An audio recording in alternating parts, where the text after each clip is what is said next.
जी, इस वक्त मैं मौजूद हूँ लतीफ़ाबाद 6 नंबर में आलम प्लाज़ा के बिल्कुल सामने।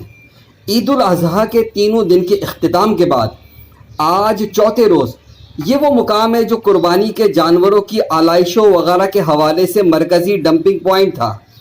इसे देखकर आप खुद अंदाज़ा लगा सकते हैं कि इलाके में बड़ी तादाद में जो कुर्बानियाँ हुई थी तो उनकी जो आलाइशें थी वो यहाँ डाली गई थी।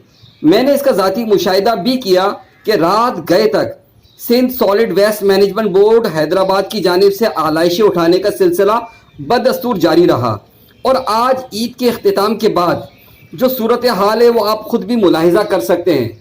न सिर्फ ये कि भरपूर अंदाज में सफाई हुई और इख्तिताम पर चूना वगैरह भी डाला हुआ नज़र आ रहा है, जिसकी वजह से किसी भी किस्म के ताफुन की सूरत हाल पैदा नहीं हुई।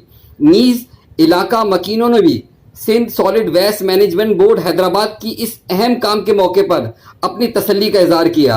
Well done Sindh solid waste management board Hyderabad.